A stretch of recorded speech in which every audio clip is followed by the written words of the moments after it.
እያመመው እንደሆነ ሲነግረኝ እኛ ጋር እንዲመጣ ጠየቅኩት። እሱም እመጣለሁ ጠብቁኝ ብሎኝ ነበር።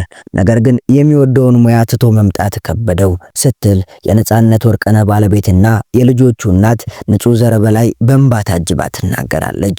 ሚስቱና ልጆቹ በሀገር አሜሪካ እንደሚኖሩም የሚታወቅ ነው። ታዲያ በዛሬው ዕለት ስርዓተ ቀብሩ ላይ ለመገኘት አዲስ አበባ ገብተዋል። ነገሩን አምኖ ለመቀበልም ተቸግረዋል። ጥቂት ደቂቃዎች አብራችሁን ስትቆዩ ሚስትና ልጆቹ ያሉበት ሁኔታ ነግረናችሁ ስለ ነጻነት ወርቅነህ ያልተነገሩ ታሪኮችንም እንቃኛለን። ታዲያ እናንተም ለአርቲስት ነጻነት ወርቅነህ ቤተሰቦች መጽናናቱን እየተመኛችሁ አብራችሁን ተጓዙ።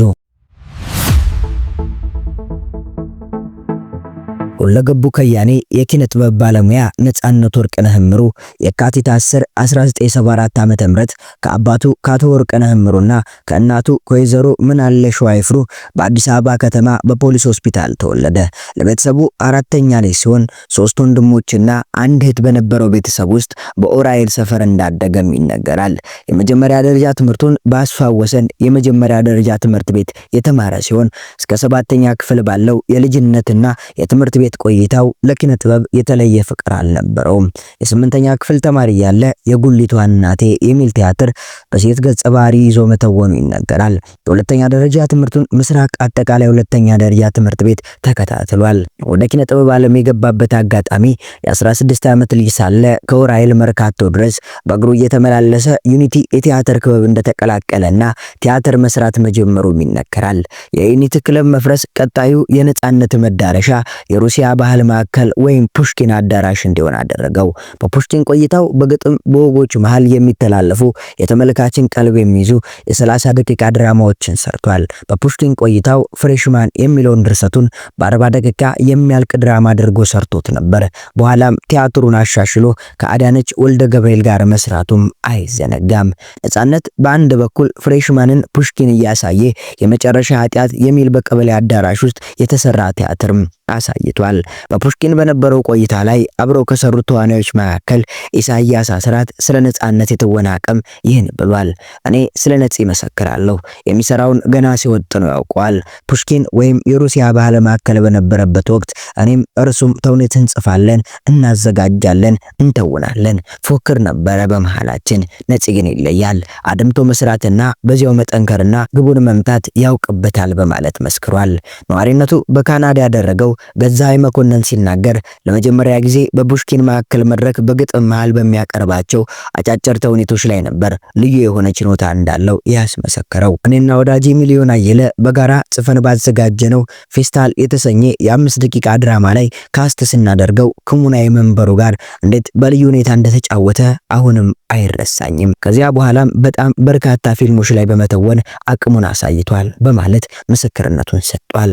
በቲያትር ዘርፍ ነጻነት ወርቅነህ በይቅርታ ምሽት በማዘጋጃ ቲያትር ቤት ለመጀመሪያ ጊዜ በቲያትር ቤት ደረጃ የሰራው ስራ ሲሆን በመቀጠልም በብሔራዊ ቲያትር ካብ ለካብ የሚል ቲያትር ላይ የትወና ብቃቱንም አሳይቷል። የዳዊት እንዚራ፣ ፍሬሽማን፣ የጓሮ ጌታ፣ የብሩክታዊ ስጦታ የተባሉ ቲያትሮች የሰራ ሲሆን ፍሬሽማን የራሱ ድርሰትና በህዝብ ዘንድ ከፍተኛ ተቀባይነት ያገኘበት ስራ ነው። በቴሌቪዥን ድራማና በሬዲዮ ድራማ በኢትዮጵያ ቴሌቪዥን ሲተላለፍ በነበረው ስንቅ ፕሮግራም ላይ ባለቤትነቱ ያለልኝ መኮንንና የጥላውን ዘውገ ፕሮግራም ላይ በድርሰት በአዘጋጅነት በዳይሬክቲንግ እንዲሁም በተዋናይነት ሰርቷል። ጥላውን ዘውገ ስለ ነጻነት ሲመሰክር ነጻነት ከትወና ባሻገር የማዘጋጀት ችሎታም ስለነበረው ድራማዎችን እንዲያዘጋጅ እድልን ሰጠው ነበርም ብሏል። በአዲስ አበባ ከተማ መስተዳደር ቴሌቪዥን በሚተላለፈው መስኮት በተሰኘው የ5 ደቂቃ ድራማ ላይ በበርካታ ድርሰቶች ላይ የነጻነት አሻራ ማግኘት ይቻላል። በሬዲዮ ድራማዎች ላይ በድርሰት በኢትዮጵያ ሬዲዮ እንዲሁም በኤፍኤም 97.1 ላይ ተሳትፏል። የፊልሙ ዓለም የመጀመሪያ ፊልሙ የማይደረስበት የሚለው ሲሆን ኪሳራ ላይ የጣለው ፊልም ሲሆን ከዛ በኋላ ኤፍቢአይ 123፣ የአንቺው ሌባ 1 እና 2፣ ሚስተር ኤክስ፣ ባለቀለም ህልሞች፣ ስለማይዘነጋው ውለታው፣ እድል 20 የተሰኙ ፊልሞች የሰራ ሲሆን ኤፍቢአይ ላይ 123 ፊልም ደራሲ እሱ ሲሆን በባለቀለም ህልሞች ላይ በዳይሬክቲንግ እንዲሁም በሚስተር ኤክስ ፊልም ላይ በድርሰት ተሳትፏል። በህዝብ ዘንድ በባለቀለም ህልሞች፣ በአንቺው ሌባ እንዲሁም በኤፍቢአይ ፊልሞች የተለየ አድናቆትና ተወዳጅነትም ሊያገኝ ይችላል። ሌሎች ስራዎቹን ስናነሳ ነጻነት ደራሲ፣ ተዋናይ፣ ዳይሬክተር ብቻ አልነበረም፣ ጎበዝ የቴሌቪዥን ፕሮግራም አቅራቢም ጭምር እንጂ። በተለይ በኢቢኤስ ቴሌቪዥን በሚተላለፈው የቤተሰብ ጨዋታ በየፕሮግራሙ አዳዲስ ቃና እየጨመረ ለዓመታት ፕሮግራሙ በህዝብ ልብ ውስጥ እንደተወደደ እንዲሁም ሳይሰለች እንዲታይ አስችሎታል። ከቴሌቪዥን ፕሮግራም አቅራቢነቱን በተጨማሪ የተለያዩ ማስታወቂያዎችን እንዲሁም መድረኮችን መልእክታቸውን ሳያጡ በሳቅ እንዲታጀቡ አድርጎ ማቅረብ ላይም የሚደርስበት የለም። በአጠቃላይ ነጻነት የዘርፈ ብዙ ባለሙያ ባለቤት ነበር ማለት ያስችላል። ልዩ ስብዕናም አለው። ነጻነት ወርቅነህ ሌሎች ሲደሰቱ ከማንም በላይ ይደሰታል። በርካታ ችግሮች ቢያልፍም ሳቅ ከምንም በላይ መድኃኒት ነው በሚለው አሳሰብ ለዓመታት ሰልቋል።